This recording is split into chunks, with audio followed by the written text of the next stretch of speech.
여기 미국 정부가 발칵 뒤집혔습니다. 한미동맹으로 탄탄했던 미국과의 관계가 흔들리기 시작한 건데요. 그 소식을 들은 미국 정부 관계자들은 대책 마련을 위해 회의에 들어갔다고 합니다. 그 이유가 최근 당선된 미국 대통령 트럼프의 정책이 원인이었는데요. 더 충격적인 일은 주한미군이 한국을 절대 떠날 수 없다며 우직하게 말하는 점과 한국에서 근무를 마친 미군들은 한국에 귀화하여 정착하고 싶다는 의견까지 보이고 있다고 합니다. 도대체 미군들은 왜 한국을 떠나고 싶어 하지 않는지 오늘의 사연 시작하겠습니다. 그 전에 잠깐 1초 만에 누를 수 있는 좋아요 버튼을 꾹 눌러주시면 영상 제작에 큰 힘이 됩니다. 안녕하세요. 저는 미 국방부 전략방위 분석관인 존 맥컬리 대령이고 확실한 사실과 명확한 사고를 바탕으로 제 커리어를 쌓아왔답니다. 제 펜타곤 사무실은 제 직위에 딱 맞는 그런 공간이었어요. 칙칙한 베이지색 벽에는 아시아 전역의 군사 배치도와 제가 25년 동안 복무하며 받은 증서들이 걸려 있었죠. 큰 참나무 책상은 문을 향해 있고 방문객을 위한 불편한 의자가 2개 놓여 있었어요. 사람들이 오래 머물지 않게 일부러 그렇게 해뒀거든요. 매일 아침은 똑같은 일상이었어요. 아침 6시 30분에 출근해서 1시간 동안 정보 보고서를 검토하고 그 후엔 회의에 참석하거나 정책 권고안을 작성하죠. 제 전문 분야는 미국의 군사 자원이 전 세계적으로 효과적으로 사용되고 있는지 분석하는 일이었어요. 그리고 몇 년 동안 저는 특히 한 가지 문제에 집중해 왔습니다. 바로 한국에 주둔하고 있는 우리 군대 말이에요. 저는 항상 한국에서의 미군 주둔이 돈과 자원의 낭비라고 생각해 왔어요. 제 아버지는 1950년대 한국 전쟁에서 싸우셨는데 그로부터 70년이 넘은 지금까지도 우리는 수천 명의 병력을 그곳에 주둔시키고 있어요. 제 보고서에서 저는 자주 이렇게 물었죠. 왜 미국 납세자들이 이제는 스스로를 방어할 수 있어야 할 나라를 위해 계속해서 보호비용을 지불해야 하는 걸까요? 한국에 대한 제 편견은 깊었어요. 저는 한국을 후진적이고 위험하며 발전이 더딘 곳으로 생각했죠. 여전히 전쟁의 그림자 속에 갇혀있는 곳으로요. 제 머릿속에서 서울은 두려움 속에 사는 도시였어요. 원시적인 기술과 기반 시설을 가진 곳이요. 저는 한국인들을 미국의 보호에 의존하고 스스로 설 능력이나 의지가 없는 무력한 사람들로 상상했어요. 예산회의 때마다 저는 한국 지도를 가리키며 이렇게 말하곤 했죠. 이건 더 이상 우리 책임이 아닙니다. 텍사스에서의 제 성장 배경은 자립심을 가르쳤어요. 우리 가족은 절대 손을 벌리지 않았고 저는 국가도 마찬가지여야 한다고 믿었죠. 한국 기지 유지를 위한 국방 예산을 볼 때마다 저는 좌절감에 고개를 저었어요. 그 돈은 미국 내 문제를 해결하는데 더 잘 쓰일 수 있을 텐데 말이죠. 오늘도 여느 화요일과 다름없이 시작되고 있었어요. 최신 배치 숫자를 검토하고 있을 때 전화가 울렸죠. 맥컬리 대령입니다. 저는 깔끔하고 전문적인 목소리로 전화를 받았어요. 존 로렌스 장군이네. 상관의 깊은 목소리에 저는 더 똑바로 앉았어요. 15분 후에 회의실로 오게. 대통령이 한국 주둔 미군에 관한 주요 정책 변경을 고려 중이네. 제 심장이 빠르게 뛰기 시작했어요. 이게 바로 그때인가요? 철수를 위해 몇 년 동안 밀어붙인 후 마침내 누군가 귀를 기울이고 있는 건가요? 제가 도착했을 때 주요 회의실은 이미 고위 관리들로 가득 차 있었어요. 한반도 지도가 앞쪽에 큰 화면에 표시되어 있었죠. 저는 뒤쪽에 자리를 잡고 익숙한 얼굴들에게 고개를 끄덕였어요. 로렌스 장군은 서두 없이 바로 시작했어요. 대통령이 한국 내 미군 주둔을 줄이는 것을 고려 중입니다. 결정을 내리기 전에 우리는 현장에서의 포괄적인 평가가 필요합니다. 제 눈이 커졌어요. 이건 제가 몇 년 동안 주장해온 바로 그것이었죠. 맥컬리 대령, 그는 저를 직접 바라보며 계속했어요. 국방 자원 배분에 관한 당신의 전문 지식은 이 임무에 당신을 논리적인 선택으로 만듭니다. 우리는 한국에서 3개월을 보내며 잠재적인 철수가 미칠 실제 영향을 평가할 사람이 필요합니다. 저는 작은 미소를 짓지 않을 수 없었어요. 저는 그 평가를 제공할 준비가 되어 있습니다, 장군님. 장군의 표정은 변하지 않았어요. 당신의 이 문제에 대한 입장을 알고 있네, 대령. 하지만 분명히 해두겠네. 이건 당신이 이미 믿고 있는 것을 확인하기 위한 것이 아니야. 우리는 선입견이 아닌 현재 현실에 기반한 객관적인 분석이 필요하네. 그의 말이 약간 따끔했어요. 그가 제가 객관적일 수 없다고 암시하는 건가요? 목요일에 출발하게 그는 계속했어요. 군 지도자들, 정부 관리들, 그리고 일반 시민들과 만날 거네. 합동훈련을 관찰하고 한국의 방위 능력을 평가하게. 그리고 가장 중요한 건 열린 마음을 유지하는 거야. 브리핑 후 회의실은 비었지만 저는 이 예상치 못한 상황을 곱씹으며 자리에 남아 있었어요. 몇 년 동안 제 책상에서 보고서를 작성한 후 마침내 상황을 직접 확인하러 가게 된 거예요. 승리감을 느껴야 할 텐데 말이죠. 이것이 우리 군대를 본국으로 데려오는 데 필요한 최종 증거가 될 수 있으니까요. 그런데 왜 불안한 마음이 드는 걸까요? 아마도 로렌스 장군이 열린 마음을 유지하라고 강조한 방식 때문일 거예요. 마치 그는 한국이 제 생각을 확인하기보다는 바꿀 것이라고 예상하는 것 같았어요. 사무실로 돌아와서 저는 여행 준비를 시작했어요. 지도를 꺼내고 정보 브리핑을 검토하고 질문 목록을 작성했죠. 하지만 작업을 하면서 작은 의심이 생겼어요. 만약 한국에서 발견하는 것이 제가 모든 이 세월 동안 믿어온 것과 일치하지 않는다면 어떡하죠? 저는 그 생각을 밀어냈어요. 저는 군사 전략에 대해 옳다는 것을 기반으로 제 경력을 쌓았어요. 한국이 그것을 바꾸지는 못할 거예요. 바꿀 수 없어요. 하루를 마치며 파일들을 정리할 때 저는 재정돈된 사무실에 제 익숙하고 편안한 세계를 둘러보았어요. 이틀 후면 저는 지구 반대편에 있을 거예요. 제가 분석했지만 경험해본 적 없는 나라의 말이죠. 그 생각은 저를 흥분되게도 긴장되게도 만들었어요. 14시간 비행 끝에 드디어 인천국제공항에 도착했어요. 오랜 비행으로 등이 아프고 빨리 다리를 펴고 싶었죠. 비행기에서 내리자마자 가장 먼저 놀란 건 모든 것이 얼마나 현대적으로 보이는지였어요. 공항은 빛나는 유리와 강철로 지어져 있었고 높은 천장과 밝은 조명이 있었죠. 제 머릿속에 있던 낡은 이미지와는 전혀 달랐어요. 입국 심사는 생각보다 빨리 끝났어요. 미국 공항보다도 훨씬 빠르더라고요. 심사관은 제 여권을 스캔하고 완벽한 영어로 몇 가지 간단한 질문을 한 다음 정중한 미소와 함께 저를 통과시켰어요. 지연이나 혼란을 예상했는데 모든 것이 너무 순조롭게 진행됐죠. 기사가 제 이름이 적힌 팻말을 들고 기다리고 있었어요. 그는 저를 세련된 검은색 차로 안내하고 제 가방을 실었죠. 서울로 향하는 동안 저는 말없이 창밖을 바라봤어요. 도로는 완벽했어요. 구멍 하나 없고 깨끗한 가드레일, 한국어와 영어로 된 디지털 표지판까지 있었죠. 도시에 가까워질수록 들판과 작은 마을들이 점점 높은 빌딩들로 바뀌어갔어요.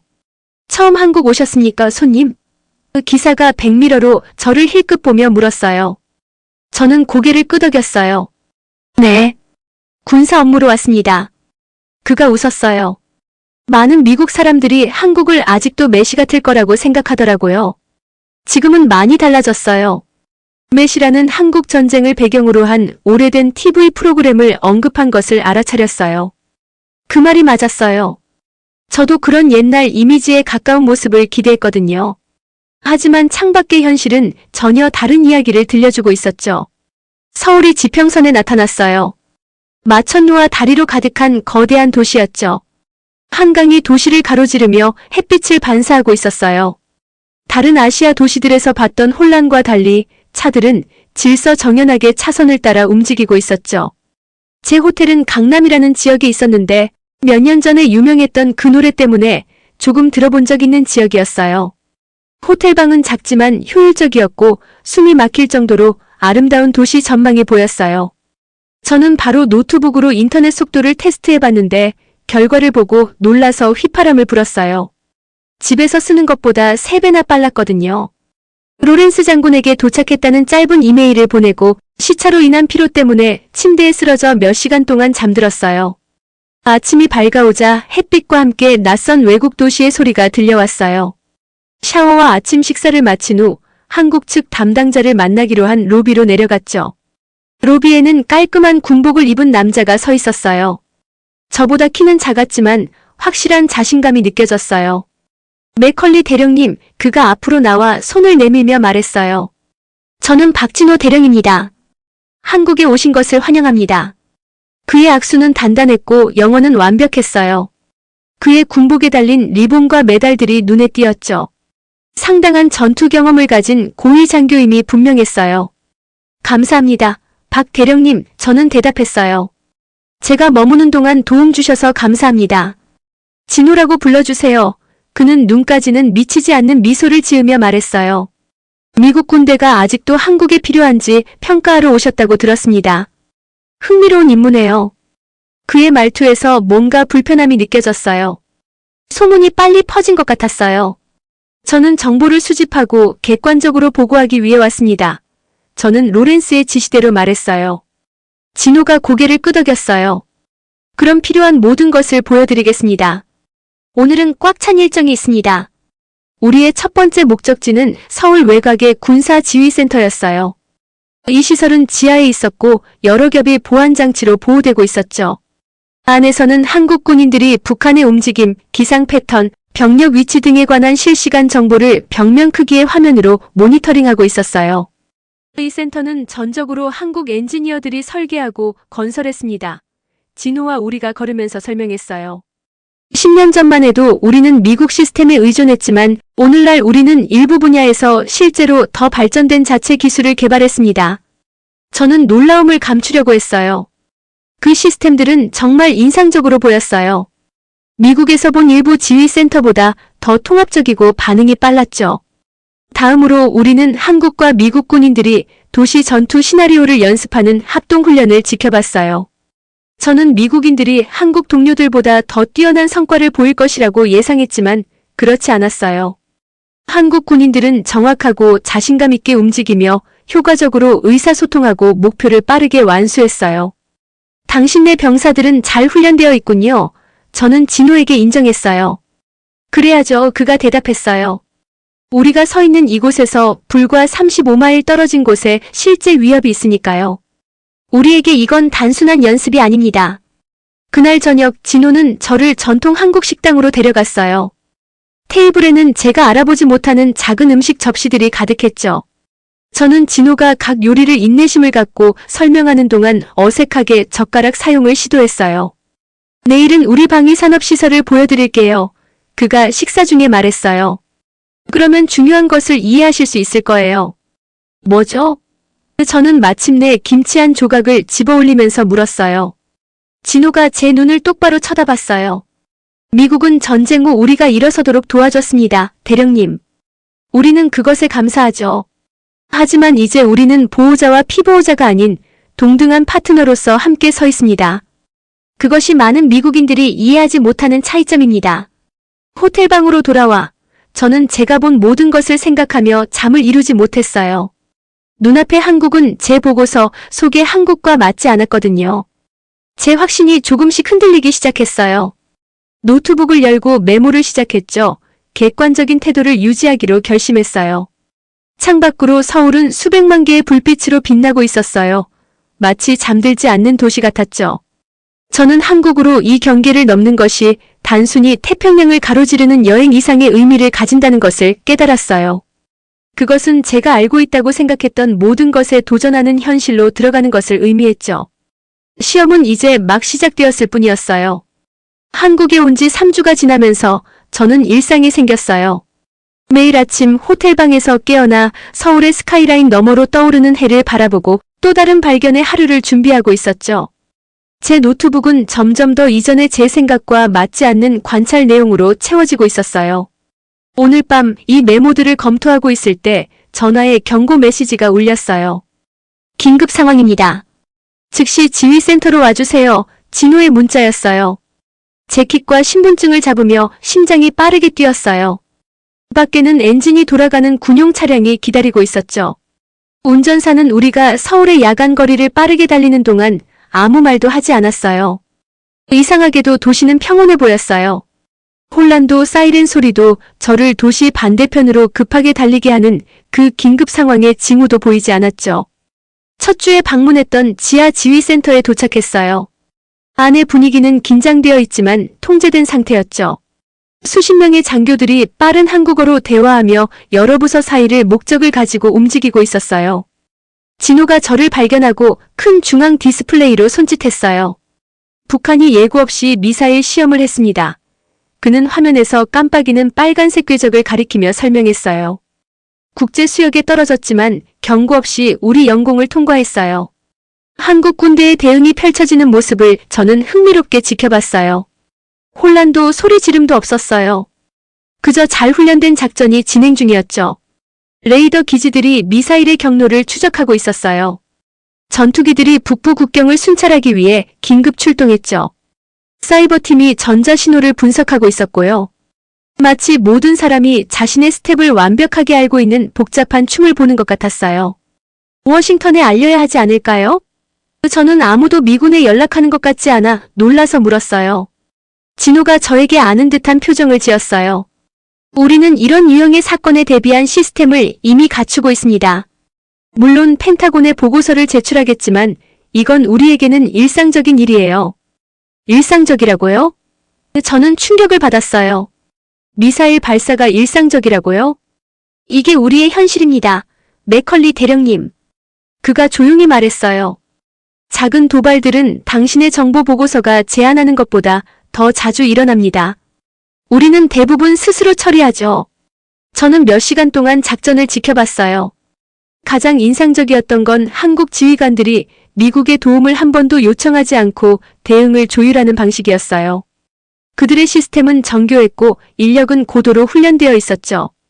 그들은 손잡아 이끌어주거나 지시를 필요로 하지 않았어요. 상황이 안정되자 진호는 저를 센터의 식당에서 늦은 식사를 하자고 초대했어요. 그곳의 장교들은 침착했고 일부는 마치 특별한 일이 없었던 것처럼 서로 농담까지 주고받고 있었죠. 저는 음식을 앞에 두고 앉아서 제가 목격한 것을 곱씹고 있었어요.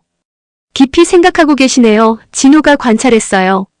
다시 평가하고 있어요. 저는 인정했어요. 당신네 군대가 그 상황을 능숙하게 처리했어요. 진호가 고개를 끄덕였어요. 질문은 우리가 미군을 필요로 하느냐가 아닙니다. 대령님. 질문은 미국이 우리가 제공하는 전략적 위치와 파트너십을 필요로 하느냐입니다. 그의 말은 마치 물리적인 타격처럼 저를 강타했어요. 한국 상황을 분석한 모든 세월 동안 저는 이런 관점을 한 번도 고려하지 않았어요. 저는 항상 동맹을 미국이 한국을 돕는 것으로만 생각했지 상호 이익이 되는 관계로는 절대 생각하지 않았죠. 다음 날 밤의 사건들을 아직도 곱씹으며 저는 기지에 주둔한 미국 군인들과 이야기하기로 결정했어요. 공식 브리핑이나 발표가 아닌 그들의 관점을 듣고 싶었죠. 휴게실에서 그들을 찾아 저 자신을 소개했어요. 신병들은 고향이 그립다며 한국 음식과 언어 장벽에 대해 불평했어요. 하지만 베테랑들 즉 여러 해 동안 여기 있었던 사람들은 다른 이야기를 들려줬죠. 저는 복무 기간이 끝나도 여기 머물 거예요. 한 부사관이 저에게 말했어요. 한국인 여자친구도 생겼고 언어도 배우고 있어요. 여기 삶의 질이 여러 면에서 고향보다 더 좋아요. 어떤 면에서요? 저는 진심으로 궁금해서 물었어요. 의료비가 저렴해요. 대중교통이 어디든 갈 수 있고요. 밤에 걸어도 안전하다고 느껴요. 인터넷도 엄청 빨라요. 그는 손가락을 꼽으며 말했어요. 게다가 여기엔 기회가 있어요. 경제가 성장하고 있으니까요. 저는 더 많은 장기 복무자들과 이야기를 나눴고 비슷한 이야기를 들었어요. 많은 이들이 군 복무가 끝난 후에도 한국에 머물 계획이었죠. 일부는 현지인과 결혼했고 다른 이들은 한국 기업에서 취업 제안을 받았어요. 그들은 이것을 코리안 드림이라고 불렀어요. 마이너스 우리나라가 오랫동안 상징해온 아메리칸 드림의 빗댄 표현이었죠. 그날 저녁 저는 한강이 내려다 보이는 카페에 앉았어요. 물은 거울처럼 도시의 불빛을 반사해서 두 개의 서울이 됐고 하나는 진짜 하나는 반짝이는 환상을 만들어냈어요. 그건 제 여정을 상징하는 것 같았어요.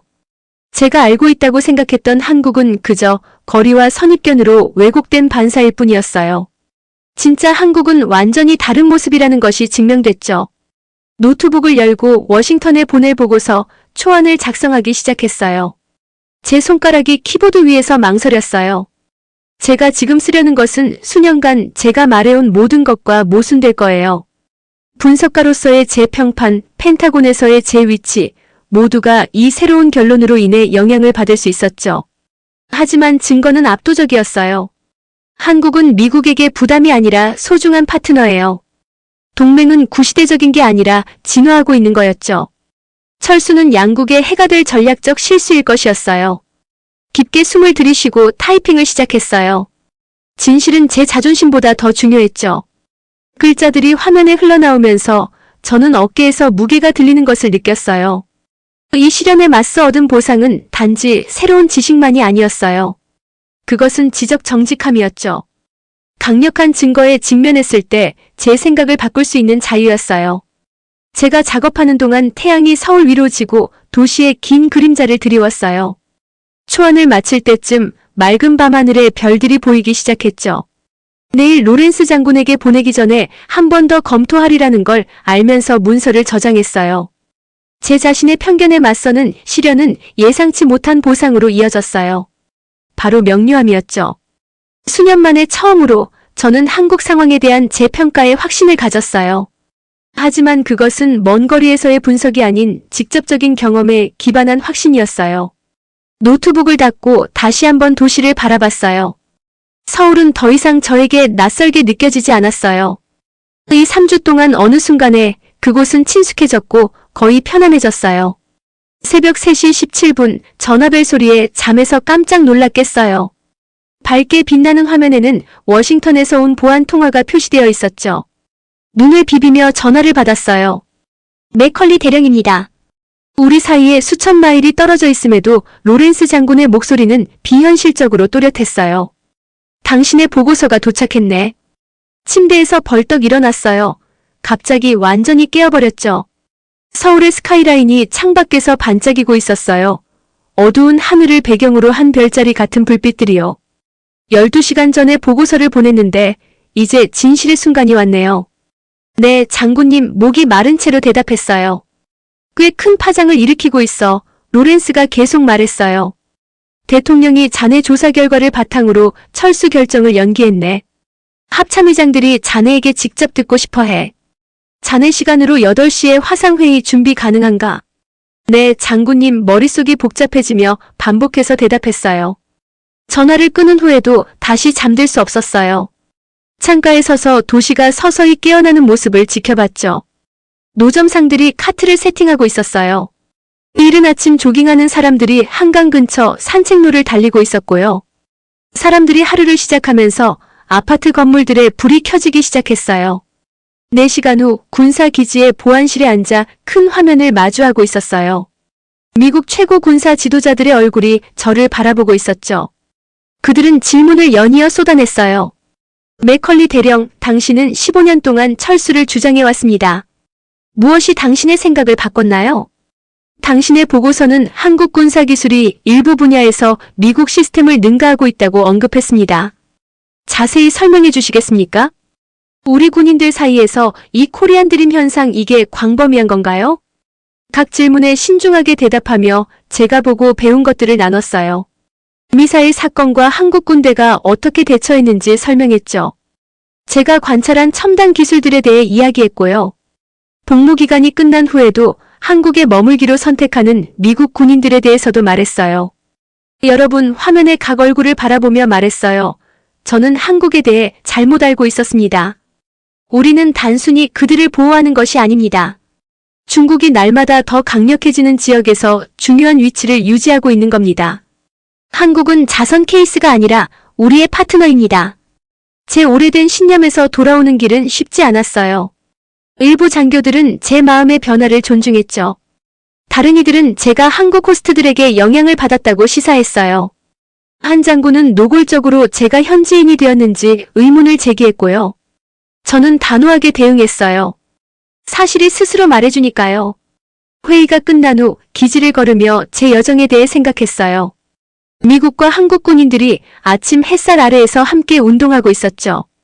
그들은 영어와 한국어를 섞어 대화하며 서로 새로운 단어를 배우도록 도와주고 있었어요. 두 문화가 함께 일하는 작은 예시였죠. 3일 후 로렌스 장군이 다시 전화했어요. 대통령이 결정을 내렸네. 그가 말했어요. 철수 계획은 공식적으로 보류되었어. 안도감이 밀려왔어요. 제 보고서가 차이를 만들었네요. 하지만 로렌스는 말을 마치지 않았어요. 다른 것도 있네, 맥컬리. 우리는 새로운 직책을 만들고 있어. 주한미군 부사령관 양쪽 관점을 모두 이해하는 사람. 양쪽을 다 본 사람. 그는 잠시 멈추었어요. 우리는 자네를 원해. 그 제안은 저를 완전히 놀라게 했어요. 장군님, 저는 분석가입니다. 현장 지휘관이 아니고요. 자네는 지금 우리가 필요로 하는 바로 그 사람이야. 자네는 본국의 회의적인 시각을 이해하지. 또한 현장의 현실도 봤고 그 간극을 메울 수 있는 더 나은 사람은 없어. 전화를 끊은 후 호텔 근처의 작은 공원으로 걸어갔어요. 아이들이 그네에서 놀고 있었고 부모들이 근처에서 지켜보고 있었죠. 노인 한 명이 나무 아래에서 태극권을 연습하고 있었고요. 수십 년 동안 위협 속에서 살아온 나라의 평범한 일상이었어요. 이건 제 이야기가 끝나야 할 방식이 아니었어요. 철수를 위한 증거를 모으러 한국에 왔는데 대신 제가 한때 의문을 제기했던 바로 그 동맹을 강화하도록 도와달라는 요청을 받게 됐죠. 그 아이러니는 분명했어요. 군대를 집으로 데려오고 싶어 했던 사람이 이제 그 군대의 일원이 되는 거예요. 멀리서 한국을 연구했던 분석가가 이제 여기서 살게 될 거고요. 회의론자가 신자가 된 셈이죠. 그날 저녁 진호에게 제 새 임무에 대한 소식을 문자로 보냈어요. 그의 답장이 빨리 왔어요. 축하합니다. 진짜 일은 이제 시작입니다. 호텔 발코니에 서서 서울의 밤이 내리는 모습을 지켜봤어요. 간판들이 켜지고 교통이 거리를 따라 흐르고 도시의 리듬이 계속되고 있었죠. 곧 이곳이 제 집이 될 거예요.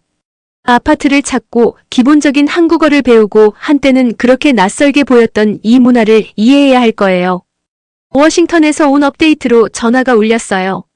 제 새 직책에 대한 서류 작업이 진행 중이었어요. 이제 돌아갈 수 없어요. 옛 맥컬리 대령. 미국의 부담과 한국의 약함을 확신했던 그 사람은 더 이상 존재하지 않아요. 그 자리에는 자신의 맹목성에 겸손해지고 새로운 가능성에 눈을 뜬 사람이 서 있게 됐죠. 서울 위로 별들이 나타나자 저를 여기까지 데려온 여정에 대해 생각했어요. 제가 떠나온 평범한 세계는 이제 멀게만 느껴졌어요. 마치 반쯤 기억나는 꿈처럼요. 제가 직면한 도전들은 신체적 위험이 아니라 제 자신의 편견에 맞서는 더 어려운 과제였죠. 영웅의 여정이 항상 용을 물리치거나 왕국을 구하는 것에 관한 것은 아니에요. 때로는 증거가 요구할 때 마음을 바꾸는 것이죠. 때로는 가장 큰 모험이 당신 안에서 일어나는 거예요. 내일 제 새로운 삶이 시작돼요. 제가 한때 의문을 제기했던 동맹을 강화하기 위해 노력할 거예요. 서로를 필요로 하는 두 문화 간의 이해를 구축하는 데 도움을 줄 거고요. 그리고 어쩌면 제 나름대로 작은 방식으로 양국을 위한 더 안전한 세계를 만드는데 도움을 줄 수 있을 거예요. 서울의 불빛이 어둠 속에서 등대처럼 빛나고 있어요. 제가 보고서와 통계로 이해했다고 생각했던 이 도시, 이 나라는 이제 저에게 현실이 되었어요. 버려야 할 부담이 아니라 가치를 두어야 할 파트너로요. 비평가가 아닌 다리를 놓는 사람으로서 외부인이 아닌 저 자신보다 더 큰 무언가의 일부로서 이 여정은 저를 영원히 바꾸었고 그것에 대해 저는 감사하게 생각해요. 오늘의 영상은 여기까지입니다. 오늘의 사연 재밌게 보셨다면 좋아요와 구독 꼭 부탁드릴게요.